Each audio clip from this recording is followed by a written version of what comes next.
नमस्कार मंडळी, मी पल्लवीज होम किचनमध्ये तुम्हा सर्वांचं खूप खूप मनापासून स्वागत। आज आपण कापसासारखे गोल गरगरीत टम्म फुलणारे दहीवडे तयार करणार आहोत। बऱ्याच वेळी दहीवडे तयार करताना छान असे कुरकुरीत आणि मस्त असे सॉफ्ट होत नाही।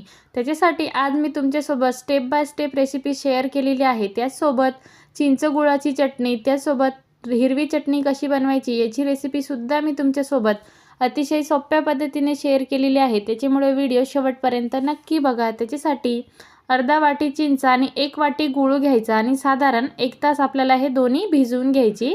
आणि भिजून झालं की आपल्याला हाताच्या मदतीने असं चांगलं मिक्स करून घ्यायचं किंवा डायरेक्ट मिक्सरला सुद्धा करू शकता। फक्त जे चिंचाचे आतले खडे वगैरे असतात ना ते आपल्याला काढून घ्यायचे। चांगलं हाताने मिक्स करून झालं की मिक्सरला बारीक फिरवून घ्यायचं, एकदम बारीक असं करून घ्यायचं आणि गाळणीने काढून घ्यायचं, म्हणजे वरचा जो काही कचरा असेल ना तो निघून जातो आणि मस्त अशी घट्टसर आपली चिंचाची चटणी तयार होते। बघा, मी गाळणीने गाळून घेतलं आणि मस्त असं आपलं पल्प तयार झालेलं आहे। मिक्स करून घेऊया। त्याच्यानंतर अर्धा चमचा लाल तिखट घालायचं, सोबत अर्धा चमचा काळं मीठ, अर्धा चमचा आपला साधं मीठ आणि चटपटीत चवीसाठी चाट मसाला आवर्जून घाला। सगळं मसाले घालून चांगलं असं मिक्स करून घ्यायचं। बघा, छान अशी उकळ आलेली आहे आणि चिंचेची चटणी परफेक्ट झाली। बघा, अशा पद्धतीने ओळखायची। चम्मचच्या मागनं एक रेषा ओढून बघायची, स्ट्रेट लाईन आली तर समजायचं मस्त अशी चटणी तयार झाली। अजून गार झाल्यानंतर आपली चटणी छान अशी घट्टसर तयार होते। तयार झालेली चटणी आपण साधारण 1 महिना फ्रीजमध्ये ठेवून वापरू शकतो। हिरवी चटणीसाठी आलं, लसूण, भरपूर कोथिंबीर, भरपूर असा पुदिना, मीठ घालायचं, चटपटीत चवीसाठी चाट मसाला आणि 2 बर्फाचे तुकडे घालायचे, म्हणजे चटणी आपली अजिबात काळी पडत नाही। ही चटणी तुम्ही फ्रीजमध्ये ठेवून 2-3 दिवस वापरू शकता। मस्त अशी बघा छान हिरवीगार चटणी तयार झाली। त्याच्यानंतर आता आपण उडदाची डाळ साधारण 3 ते 4 पाण्याने स्वच्छ धुवून घ्यायची आणि साधारण 3 ते 4 तास भिजवून घ्यायची। भिजत असताना आपल्याला नॉर्मल पाण्यातच भिजू घालायची किंवा आपण गरम पाण्यात 1-2 तासासाठी भिजवून घेतो तशी भिजवायची नाही। साधारण 4 तास आपल्याला ही भिजवून घ्यायची आहे। भिजवून घेतलेली डाळ आपण आता एका गाळणीवरती काढून घेऊया आणि संपूर्ण पाणी नितळून घ्यायचंय। पाणी नितळून घ्यायचं म्हणजे आपला वडा छान असा तयार होतो। आणि मिक्सरला बारीक करत असताना सुद्धा कमी पाण्याचा वापर करून जेवढं बारीक करता येईल तेवढी आपल्याला डाळ बारीक करून घ्यायची आहे। बारीक करून घेतली, बघा छान अशी मेणासारखी मी डाळ आपली बारीक करून घेतलेली आहे। अर्धा चमचा जिरं घालायचं आणि चवीपुरतं मीठ घालून घ्यायचं। मीठ घालून झालं की एकाच डायरेक्शनने आपल्याला हे फेटून घ्यायचं। हात आपण म्हणजे जे तुम्हाला कम्फर्टेबल ना त्या दिशेने तुम्ही हे फिरवून घेऊ शकता, फक्त उलटं सुलटं करायचं नाही। एकाच डायरेक्शनने चांगलं फेटून घ्यायचं, साधारण 5 ते 6 मिनटं। साधारण 5 मिनटं फेटून घेतलं की मिश्रण छान असा फ्लफी तयार होतो। थोडं हात दुखतं पण दहीवडे मऊसूत खाण्यासाठी ही एक एक्स्ट्राची टेप करावी लागते। बघा, छान असं मिश्रण फेटून झालं, पाण्यावरती छान तरंगतोय, म्हणजे आपला परफेक्ट असं मिश्रण तयार झालेलं आहे। आणि जर मिश्रण पाण्याच्या तळाशी जाऊन बसत असेल तर अजून 2-3 मिनटं फेटून घेऊ शकता।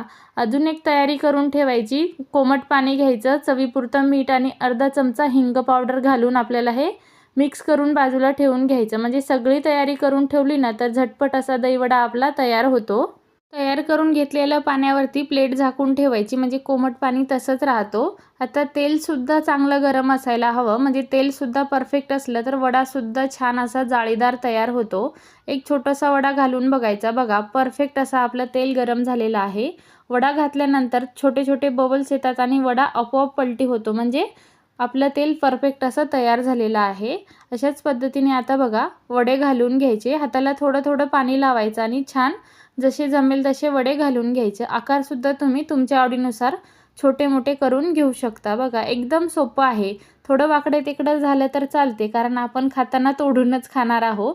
एकदम गरगरीतच झाले पाहिजे असं काही नाही, कारण घातल्यानंतर सुद्धा वड्यांचा आकार छान गोलच येतो। आता बघा, छान असं लो टू मीडियम फ्लेमवरती मी मस्त सोनेरी रंगावरती तळून घेतलेले आहे।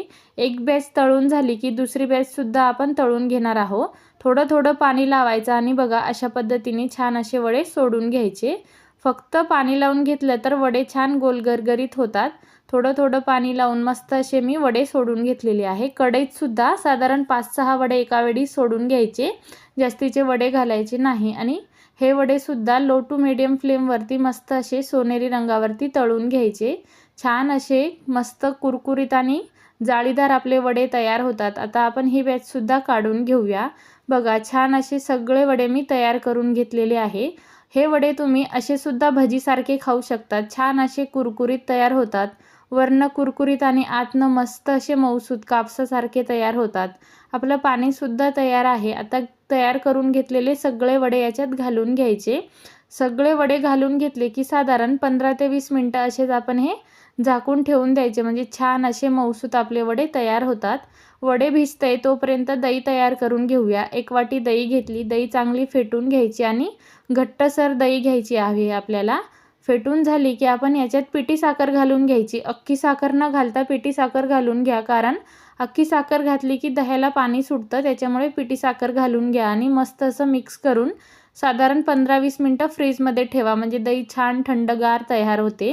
थंडगार दही वडे खायला खूप छान लागतात. आणि बघा साधारण 15 ते 20 मिनटानंतर आपले वडे किती छान असे मऊसूत तयार झालेले आहे. आता आपली सगळी तयारी झालेली आहे. मस्त अशी प्लेट तयार करून घेऊया. भरपूर अशी थंडगार गोड दही घालून घ्यायचं आणि तयार केलेले वडे तुम्ही 24 ताससुद्धा वापरू शकता. म्हणजे आज तयार केले तर उद्या देखील खाऊ शकता, किंवा कोणी पाहुणे जर येणार असेल तर सगळी तयारी करून ठेवायची. फक्त असं गोड दही आणि सगळ्या चटण्या घालून मस्त असं थंडगार दहीवडा सर्व करायचं. उन्हाळ्यात थंडगार पदार्थ खायला सगळ्यांनाच आवडतं.